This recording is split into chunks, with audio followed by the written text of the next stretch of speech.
my people. And if you're watching live, checking us out on YouTube, or listening on your favorite podcast provider, you are definitely my people. Welcome to another episode of Botch Spots and Share Shots. We still have high hopes of delivering quality wrestling content, and if not, we'll sprinkle in some NWA stars, so we still get over. I'm your host, a chef by trade and a mark by choice. I am the Will Gray, and tonight, my people, joining me tonight is a regular on the NWA as a member of the Ill Begotten. He is Rush Freeman. Rush, thanks for coming on and chat about some wrestling. How are you?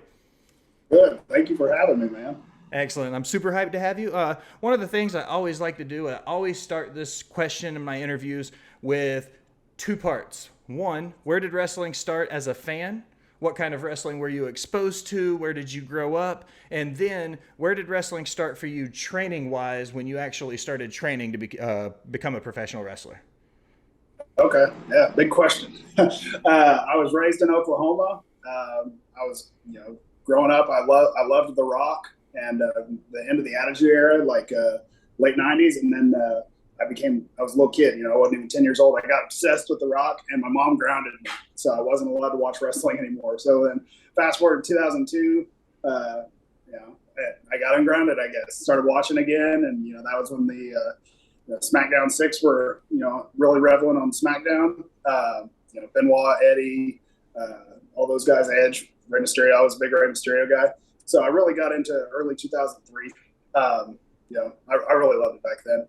As far as getting into training myself, I move around a lot. I've lived in 10 different states. And, back in 2016, I started rolling around wanting to really get into wrestling. I was always the biggest fan, and I decided to go after it. Well, that didn't last long because I got trained by some local yokels. But I finally, starting in 2019, that's when I really committed. I went full-time with it. And so I trained in Clarksville, Tennessee at Tried and True Pro Wrestling Academy.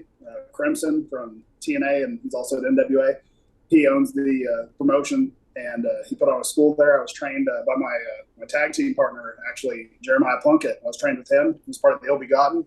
And Tom Latimer, who's Camille's husband now, he also trained me. Plunky's a big fan of the show, man. He's been on before. We cover Tennessee All Pro Wrestling, which is kind of his home promotion down here in Tennessee. That's how Plunky and I ended up meeting, was through that promotion. So that's super cool. I was kind of hyped to have you on for that, one of those reasons, because now I've had both of you.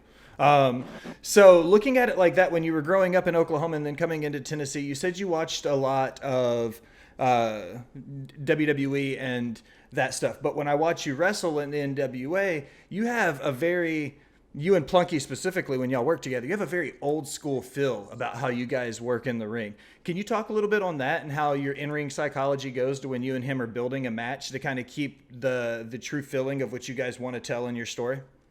Yeah. So, him training me, he's a true journeyman. He's as old school as it gets. And, when I started, I thought I didn't know what to expect. I didn't know anything about the wrestling industry. I thought, I loved Rey Mysterio and Eddie Guerrero and Chris Benoit growing up. I thought I would wrestle like them. But, I learned that less is more. You get more out of the basics. And, I can probably do some of the flippy stuff, but I'm a little unorthodox with it. So I just stick to old school basics. And that's the way he taught me. That's how we put matches together now. So in 2022, you see a lot of these guys, especially on the indie scene, they want to do these high spots, and it always gets a good crowd pop. Do you think in 2022 wrestling has evolved past the collar and elbow tie-up? It's definitely evolved past it. There's different, the NWA really does push old school. They want hard hitting. They want solid action, but you're not going to see a lot of the current stuff that you'll see on other promotions, other product on TV. They really do push the old stuff, so they keep that alive.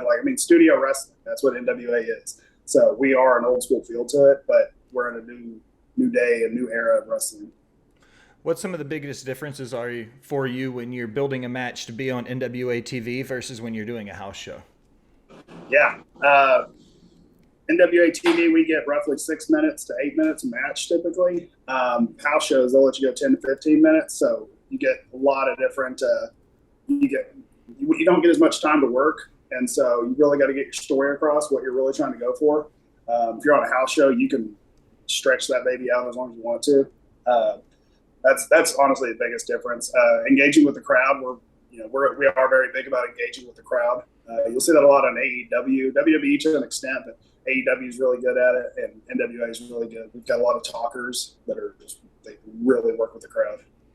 I know specifically here at Tennessee All Pro Wrestling, when I'm there and I'm covering those guys and they work the crowd there, they're very loud, they're very vocal. 50 to 100 person in the Victory Center down there could sound like 300 or 400 people everywhere else.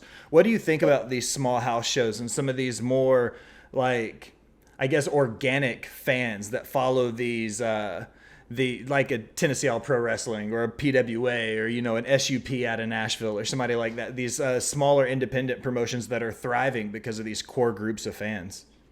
Man, when I started, I was like, I don't want to do this small town indie stuff. I want to go straight to the big leagues. And of course, that's very, very rare that happens. Plus, you always suck right after you get done. I was terrible when I finished school. I thought I knew everything, thought I was great. And now if I watch it back on YouTube, I'm embarrassed. So I actually really honed my craft. Not that I'm, you know, pro or perfect or anything, but I did so much better just by going to the indies. And, you know, the people you meet there, you will meet some really interesting people that you've got to tell your friends about after you leave, but then you also meet some really cool people. And so I've met some of my best friends at these indie shows. I've got a buddy in Pittsburgh he works indie shows, and he actually was just on Monday Night Raw this past week. His name's Spencer Slade. Him and I met at an indie show, and you know, the girl I order my T-shirts from now, I met her in Alabama, and she owns a T-shirt printing store, and so her and I keep in touch really well. You meet, like, it's crazy networking with these shows. So looking at somebody like a WWE, they've recently had some changes in their higher-ups, but along with that, they've also opened their doors to bringing in some local enhancement talent and being a little bit more giving to the independent scenes again. Do you think this is going to be a blessing or a curse to the independent scenes with somebody like WWE reopening their doors to the independent market? I think it's completely a blessing. Now, I have a college degree. I've got a master's degree. I wasn't a D1 athlete. I wasn't even a college athlete. I was intramurals. But, you know, they pushed for so long. They want more D1 athletes. Now they're opening it back up possibly to independent workers, and they're giving the indie guys a chance. And, I mean, there have been a lot of great college athletes that have come out of the program, and it's been somewhat successful, but you're not getting that person who was born and bred just every single Monday night watching wrestling, or every Saturday or whatever they were watching it. You're getting people that's like, oh, I want to try that out. You know, I'm done with football now. And so you're getting more people that have it in their heart that they want to do it. And so if they're going to open the door back up to the indies, I'm all for it.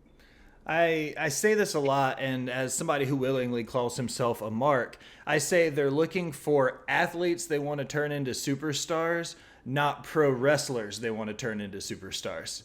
And a lot of people are like, you don't know what the hell you're talking about. Like, don't even try to put your 2 cents in. But for what it's worth, when I look at them take the time to bring these guys up, some of them have been lifelong fans. I'm not taking away from your Bianca Belairs or your Bobby Lashley's who came from some of these programs. But when you look at the bigger picture of it, like a D1 washout track and field star, you know, like, why would you want to give her more attention than you would, you know, a well-developed multi-time women's champion that's, you know, been a journeyman throughout every territory that's left? You see what I mean? Like, it causes me some frustration as somebody who watches wrestling as much as I do, when it's like, why take away from these shining stars on the indies? I tell people all the time, the best wrestling's not on Monday nights anymore. You know what I mean? Like, look elsewhere. And it seems to me like when they go one way, they do really well, and then they go back the other. But I don't want to digress too far, you know, talking about them. So NWA 74 is coming up, Wrestling at the Chase. A lot of ways, Wrestling at the Chase in the Southern Territories was the equivalent of wrestling at Madison Square Garden when you went up north. You have a chance in the couple weeks to participate. What's the hype level like for you, being able to go into NWA 74? I went to NWA 73 last year, the same building at the Chase. Myself and Sam Adonis were the first match in that building in 35, 37 years. I don't remember what it was. The match actually got stopped because we had audio difficulties, and then Sam did something to me and busted his nose, and he was bleeding, so they just threw the match out. So that's how we opened it back up. But, man, going back into it, St. Louis is hot. That's the best building, best crowd, like, best venue for this, and we can't wait for it. Like, we look forward to this all year round. We've got a lot of things in store. A lot of legends are going to be there. And then we've got J.J. Dillon coming in. It's going to be fantastic. What's the environment like at the NWA right now with Billy Corgan at the helm? Like, what direction do you feel like he's going with the company? Billy, I look up to Billy very much, and I have full faith in him. A lot of people are always like, "Man, when are you going to go to AEW? When are you going to go to WWE?" Like it's that easy to just go there.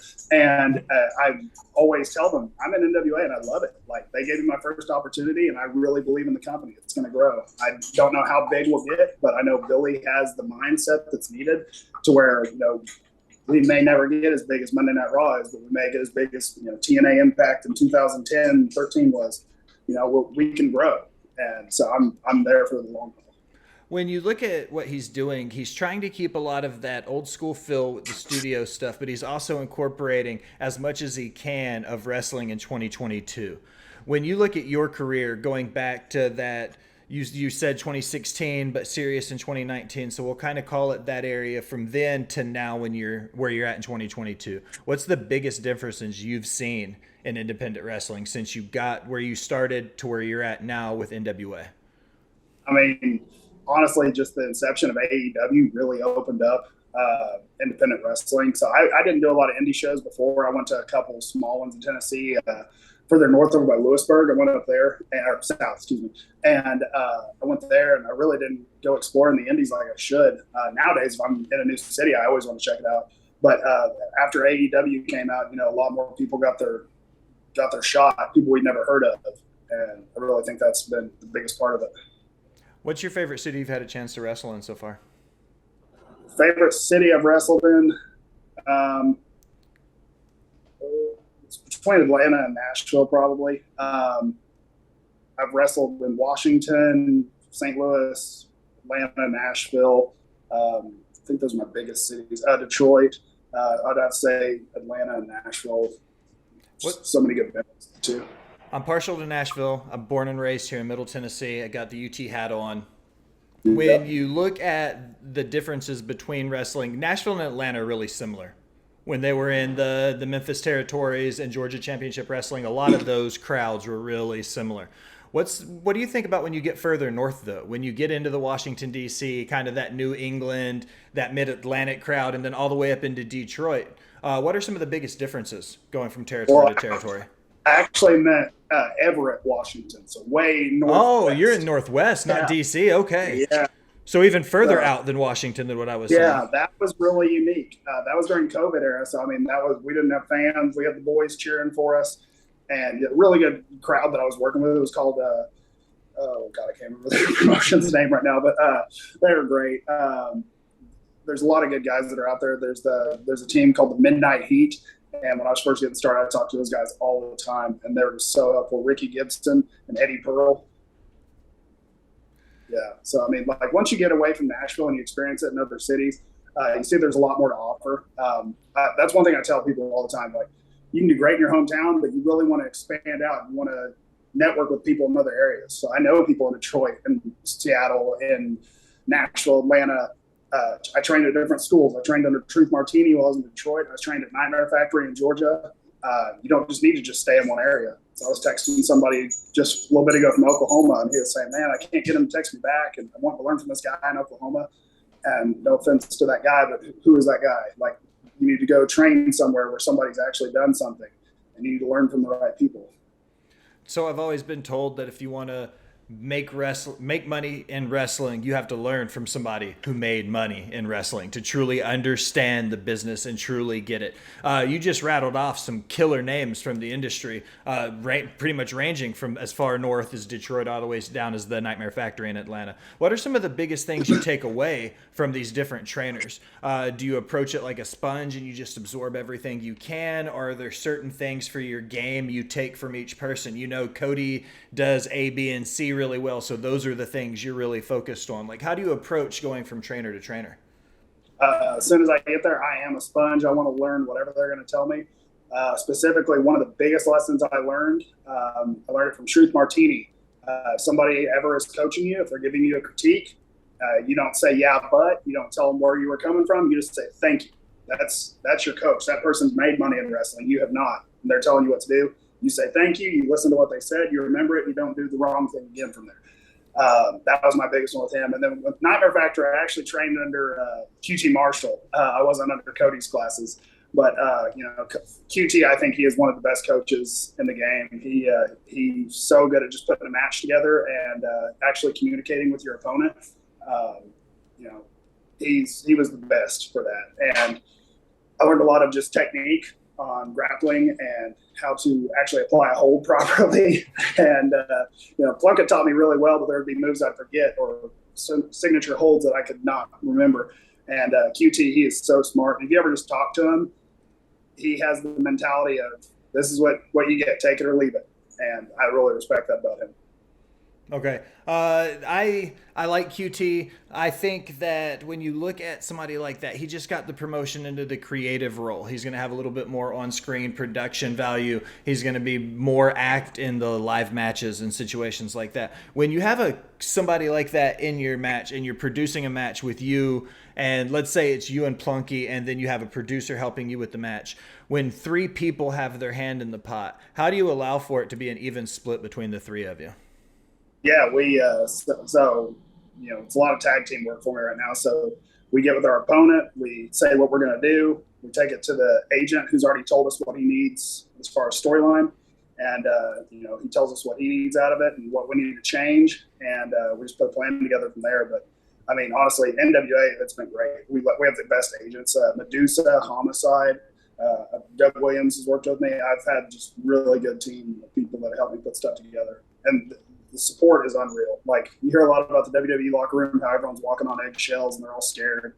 And you hear that AEW is better than that. The NWA, I promise, there's not one better. Like, we all are a tight-knit family there.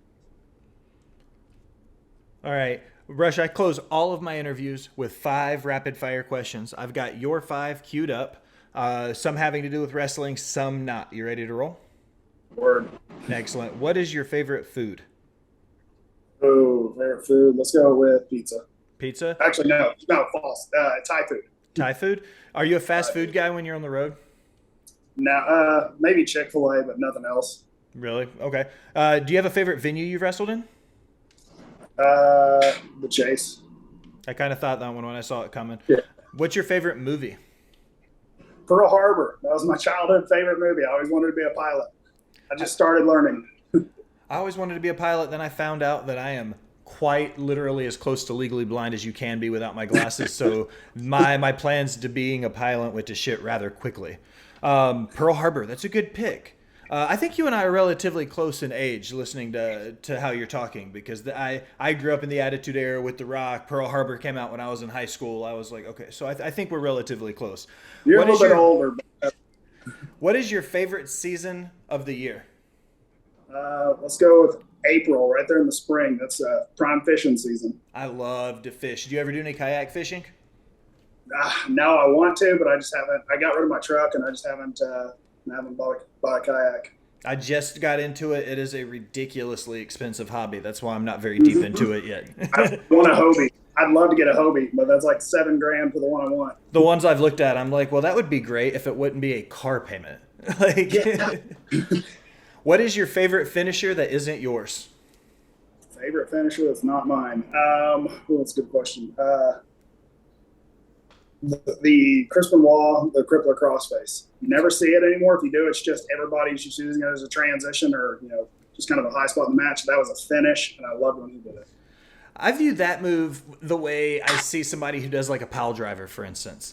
I know, like, it used to be the quintessential into a match. When Lawler hit the pile driver, the match was done. You know what I mean? And I feel like now a lot of times, once again, this is just the mark coming out at me, but I see a lot of these things when you do these ridiculous spots. And I'm like, Flair won the NWA world title with a crossbody. You know what I mean? Off the top rope. Like, that's all it took to pin Race 1, 2, 3. And then you've got guys taking Canadian destroyers off the apron through a table and then, popping right back up for the next spot. And I don't want to digress too far, but like the crossface is one of those like good soup maneuvers. It's like the sharpshooter or the figure 4. When it's put in, it looks painful. It looks like it could be sold. So that's a quality pick right there. every teenage kid who wrestled with their friends hit a crossface on somebody and their friend about died. So, I feel like the crossface and the figure four were the two that everybody tried to do on somebody. Yeah. All right, Rush, this is my favorite part of the episode because I don't have to say anything. You can just plug your stuff, tell everybody what's coming, where you're at, where to find you, that kind of stuff. All right. Well, thank you for the opportunity to be on here today. You can find me on Instagram or Twitter at The Freak Freeman.